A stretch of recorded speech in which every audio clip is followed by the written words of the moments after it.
তো ফাইনালি ইস্টবেঙ্গল ক্লাবের তরফ থেকে অফিসিয়ালি নতুন কোচের অ্যানাউন্সমেন্ট এসে গেছে, এবং যেটা কালকে ভিডিওতে বলেছিলাম যে আইদার আজকে রাতের মধ্যে অথবা কালকের মধ্যে অ্যানাউন্সমেন্ট এসে যাওয়ার কথা রয়েছে। এর থেকে বেশি দেরি হওয়ার কথা কিন্তু নেই।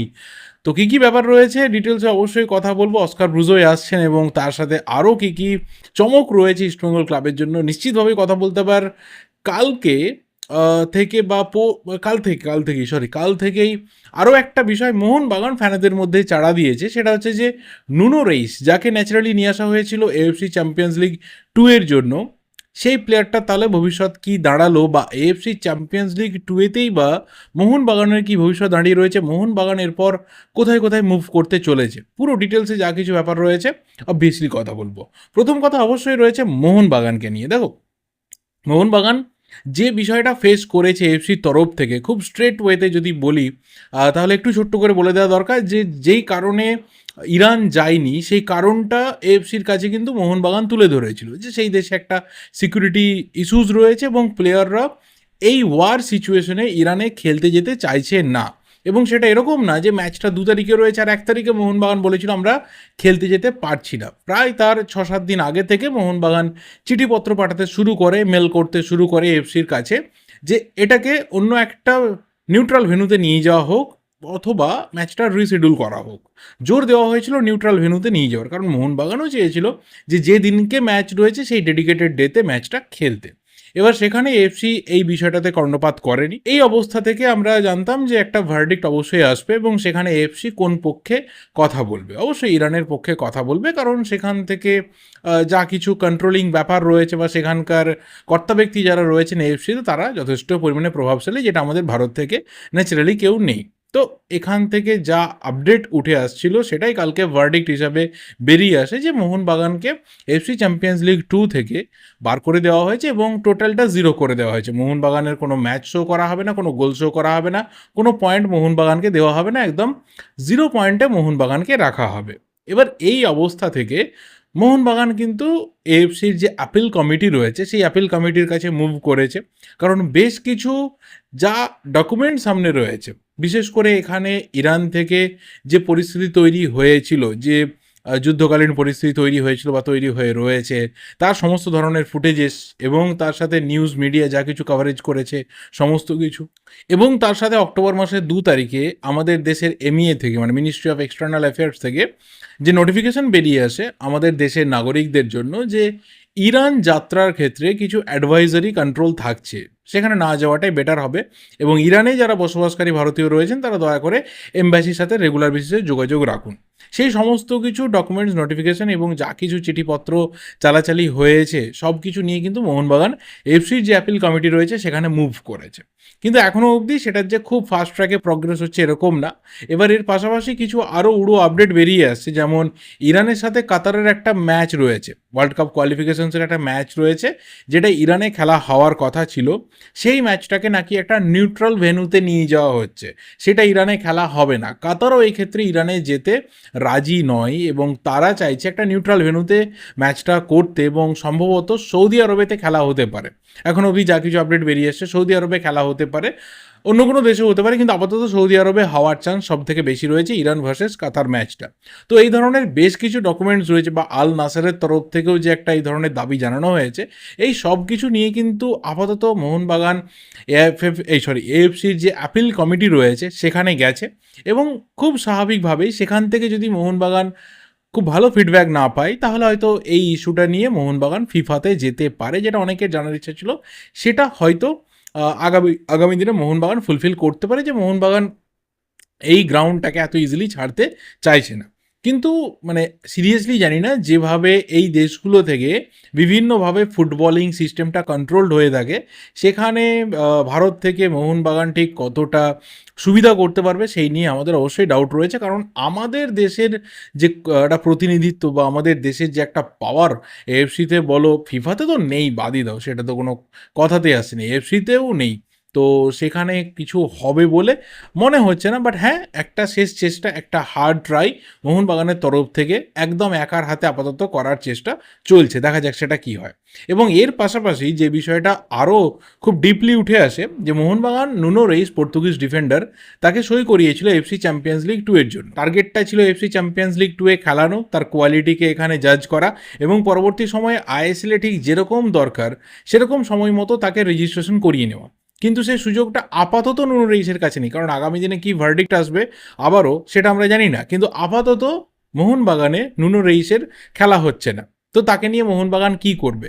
বয়ে নিয়ে তো বেড়ানো যায় না। দুটো অপশন রয়েছে, যে হয় ডিসেম্বর মাসের শেষে জানুয়ারি মাসে যে কোনো একজন ডিফেন্ডারকে ছেড়ে দিয়ে সেই ক্ষেত্রে হয়তো টম অলরেডের ওপরে কোপ আসতে পারে, কারণ এখনও অবধি টম অলরেড এবং অ্যালবার্তো রড্রিগেজ এই দুজনের পারফরমেন্সকে জাজ করলে দেখা যাবে যে অ্যালবার্তো রড্রিগেজ অনেক বেটার পারফরমেন্স করেছে।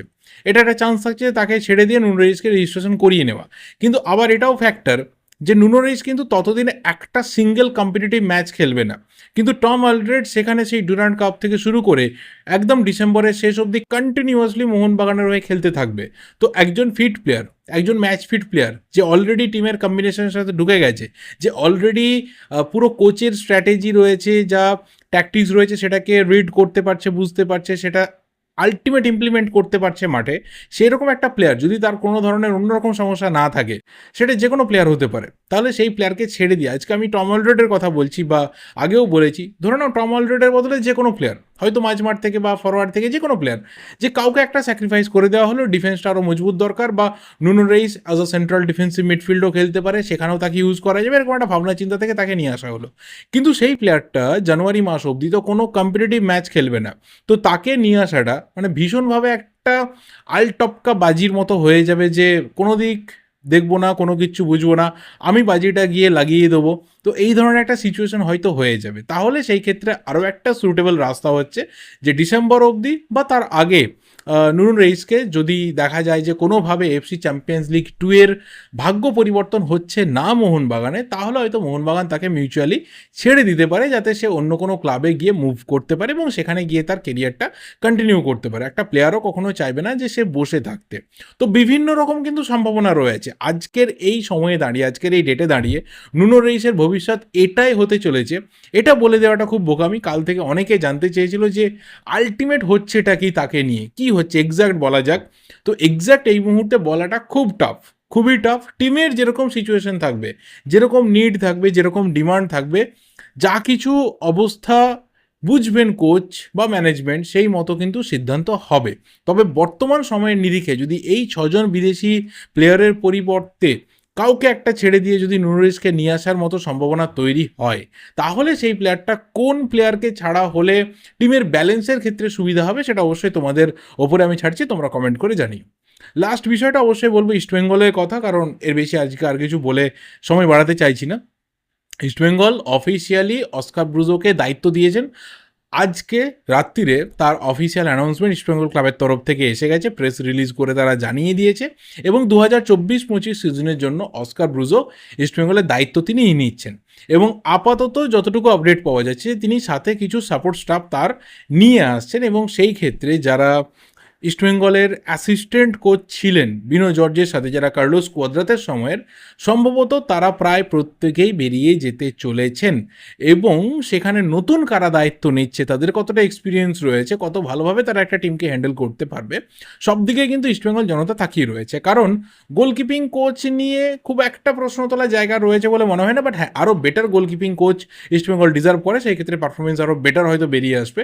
কিন্তু ফিটনেস কোচ এবং তার সাথে যিনি টিমের ফিজিওথেরাপিস্ট রয়েছেন, তার ভূমিকা নিয়ে কিন্তু ইস্টবেঙ্গল জনতার মধ্যে প্রচুর প্রশ্ন রয়েছে, এবং একটা বিরাট বড় ডাউট রয়েছে যে তিনি আদৌ সায়েন্টিফিক ওয়েতে কাজ করেছেন কিনা। কারণ এই টিমটা এতদিন ধরে প্রি সিজন ট্রেনিং করছে, এতদিন ধরে নিজেদেরকে চিনছে, জানছে, বুঝছে, কিন্তু একটা কোথাও স্পিডের অভাব রয়েছে, একটা কোথাও সময়ে গিয়ে টিমটা স্লথ হয়ে যাচ্ছে, স্লো হয়ে যাচ্ছে, ট্র্যাক ব্যাক করতে পারছে না। এত ফিটনেসের অভাব কেন? যে টিম এতদিন ধরে প্রি সিজন ট্রেনিং করছে, যারা এতদিন ধরে মানে নিজেদের মধ্যে কম্বিনেশন জেনারেশন ফুটবলটা খেলছে তাদের ক্ষেত্রে এই প্রবলেম হওয়ার কথা নয়।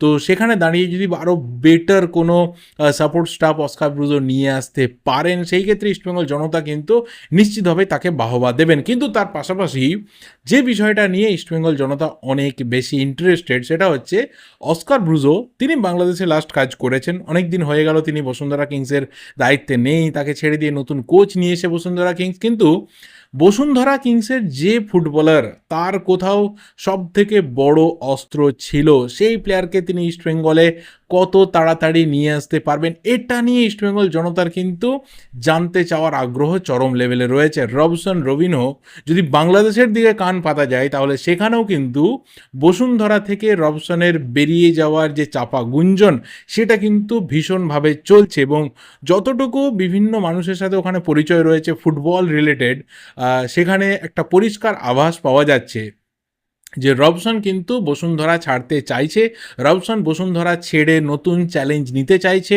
এবং সেই ক্ষেত্রে যদি অস্কার ব্রুজোর কোচিংয়ে তিনি খেলতে পারেন তিনি সরাসরি সেই অফারকে অ্যাকসেপ্ট করার জায়গাতে হয়তো রিচ করবেন। কিন্তু তার পাশাপাশি তিনি এটাও জানাচ্ছেন যে যেহেতু বাংলাদেশের ফ্যানেদের তার কাছে একটা বিরাট ভালোবাসার জায়গা রয়েছে, তিনি ভীষণভাবে বাংলাদেশের ফ্যানেদেরকে ভালোবাসেন এবং বাংলাদেশের ফ্যানরাও রবসনকে মাথায় তুলে রাখে এবং স্বপ্ন দেখে যেই প্লেয়ারটা একদিন বাংলাদেশের জাতীয় দলের হয়ে খেলবে, এবং সেই ধরনের বিভিন্ন রকমের ক্যাম্পেইন কিন্তু বাংলাদেশ ফুটবল ফ্যানরা তারা করে থাকে। তো সেই জায়গাটাও রবসন রবিনহোকে কিন্তু ভাবাচ্ছে যে এতটা ভালোবাসা ছেড়ে এতটা সম্মান ছেড়ে তিনি আদৌ বাংলাদেশ ছেড়ে আসবেন কিনা। কিন্তু যদি ফুটবলের কথা ভাবা হয়, যদি তার কেরিয়ারের কথা ভাবা হয়, এবং যদি কোথাও আরও বেটার অপরচুনিটিকে কাজে লাগানোর কথা ভাবা হয়, তাহলে অবশ্যই রবসন কিন্তু চাইছে নতুন চ্যালেঞ্জ নিতে, আরও বেটার লিগে যেতে, আরও বেটার লিগ এনভায়রনমেন্টে যেতে, আরও বেটার কম্পিটিটিভ ফুটবলে খেলতে।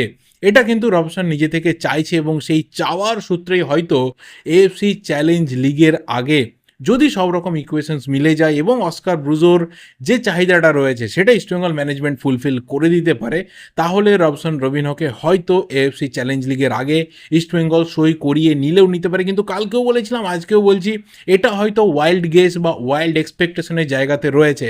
কিন্তু তার কন্ট্রাক্ট শেষ হয়ে যাওয়ার পর, বিশেষ করে ডিসেম্বর মাসের পর জানুয়ারি মাসে গিয়ে বা দরকার হলে তার আগে ফ্রি প্লেয়ার হিসেবেও রবসনকে সই করাতে কোথাও কোনো রকম আপত্তি থাকবে না। যেহেতু বসুন্ধরা কিংস তারাও রয়েছে এফসি চ্যালেঞ্জ লিগে, তো তারা এত ইজিলি কিন্তু রবসনের মতো ইম্পর্টেন্ট এবং টিমের সব থেকে গুরুত্বপূর্ণ প্লেয়ার, এই নিয়ে কারো কোনো দ্বিধা নেই, সেই প্লেয়ারকে ছাড়তে খুব একটা ইন্টারেস্টেড হবে না।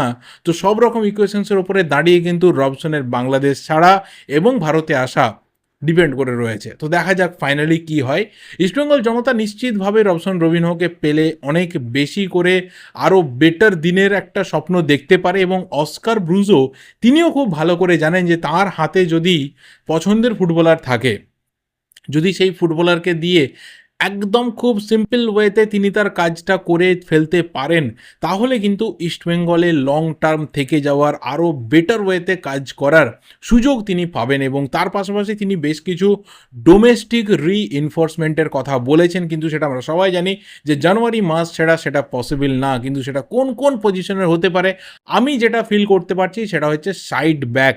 আমার মনে হয় সাইড ব্যাকের জায়গাটা অনেক বেশি করে কিন্তু অস্কার ব্রুজো তিনি ভাবনা চিন্তা শুরু করবেন যে সাইড ব্যাকে ইস্টবেঙ্গলের কোয়ালিটির রিইনফোর্সমেন্ট লাগবে। আদারওয়াইজ আমার মনে হয় যে বাকি পজিশনগুলোতে ঠিকঠাক প্লেয়ার রয়েছে। আরেকজন যদি ইন্ডিয়ান কোনো অ্যাটাকিং মিডফিল্ডার পাওয়া যায় বা উইংয়ে স্পিড বাড়ানোর জন্য যদি প্লেয়ার পাওয়া যায়, তাহলেও সেটা কিন্তু অস্কার ব্রুজো ভেবে দেখবেন। তো সব মিলিয়ে মিশিয়ে আপাতত আজ থেকে বলা চলে যে ইস্টবেঙ্গলে অস্কার জমানা শুরু হলো। দেখা যাক, আবারও একজন বিদেশি কোচ। আর আমি চেক করছিলাম আইএসএলে ইস্টবেঙ্গল আসার পর থেকে সম্ভবত অস্কার ব্রুজো সপ্তম বা অষ্টম অফিসিয়াল কোচ, কারণ এর আগে প্রচুর কোচ চেঞ্জ হয়েছে। 2021-22 সিজনেই তো 3 জন কোচ দায়িত্ব নিয়েছিলেন। তো এই জায়গা থেকে বারবার কোচ পরিবর্তন এবং নতুন নতুন কোচের হাতে টিম তুলে দেওয়া, সেটা হয়তো খুব একটা ক্লিক করছে না। কিন্তু একটা সময়ে গিয়ে কোথাও ইস্টবেঙ্গলকেও কিন্তু স্থিতিশীল হতে হবে, কোথাও একজনের উপরে দায়িত্ব লং টার্মে দিতে হবে। দেখা যাক ফাইনালি সেটা কবে হয়, অস্কার কতটা সাকসেস ইস্টবেঙ্গল জনতাকে গিফট করতে পারেন। এই ভিডিওটা এই অবধি, বা তোমাদের যা যা ওপিনিয়ন্স রয়েছে রিগার্ডিং অল দিস থিংস অবশ্যই কমেন্ট করে জানাতে থাকো। ভিডিওটা ভালো লাগলে লাইক করো, শেয়ার করো। দেখা হবে পরের ভিডিওতে। Till then subscribe the channel যদি নতুন হয়ে থাকো। Thank you, good bye and good night.